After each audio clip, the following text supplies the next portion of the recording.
അസ്സലാമു അലൈക്കും welcome to my mass. അപ്പോൾ എല്ലാവർക്കും ആദ്യം ഈദ് മുബാരക്. അപ്പോൾ നമ്മുടെ സ്ഥലത്ത് ഈ ഒരു പെരുന്നാളിൻ്റെ തലേന്ന് അടിപൊളിയായിട്ട് ഈ തെരുവിൽ രാത്രി അടിപൊളിയായിരിക്കും. ലൈറ്റ് അറേഞ്ച്മെൻറ്റ്സ്, ഒരുപാട് സ്റ്റാളുകളൊക്കെ നല്ല രസമുണ്ടായിരുന്നു.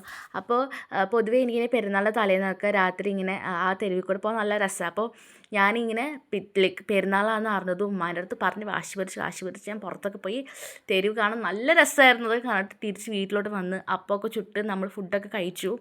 ഫുഡ് കഴിച്ച് കഴിഞ്ഞിട്ട് പിന്നെ നേരെ ഞാൻ മൈലാഞ്ചി ഇടാനായിട്ടിരുന്നു കേട്ടോ. മൈലാഞ്ചിയൊക്കെ ഇട്ട ശേഷം കിടന്നുറങ്ങാൻ തന്നെ ഒരു മണിയായി. അങ്ങനെ രാവിലെ എണീക്കുന്ന സമയത്ത് എനിക്ക് തോന്നുന്നു 5:30 ഞാൻ എണീറ്റത്. പിന്നെ നമ്മുടെ ഈ മൈലാഞ്ചിയൊക്കെ കഴുകിക്കളഞ്ഞ് പോയി നിസ്കരിച്ച് വന്ന് പിന്നെ നമ്മുടെ മുടിയൊക്കെ ഒന്ന് സ്മൂത്ത് ആകാൻ വേണ്ടിയിട്ട് ഹെയർ പാക്കൊക്കെ ഉണ്ടാക്കിയിട്ടുണ്ടായിരുന്നു. അങ്ങനെ ഹെയർ പാക്കൊക്കെ ഉണ്ടാക്കി തലയിൽ തേച്ച് ഒരു 20 മിനിറ്റൊക്കെ ഇരുന്ന ശേഷം വേഗം പോയി ബാത്റൂമിൽ പോയി കുളിച്ച് വന്ന ശേഷം പിന്നെ ഞാൻ നേരെ ഫുഡ് കഴിച്ചു. ഉപ്മാവായിരുന്നു രാവിലെ. ഉച്ചയ്ക്ക് ബിരിയാണി കഴിക്കാമെന്ന് തോന്നുന്നു. അതുകൊണ്ട് തന്നെ രാവിലെ നമ്മൾ ലൈറ്റായിട്ടുള്ള ഫുഡായിരിക്കും കഴിക്കുക.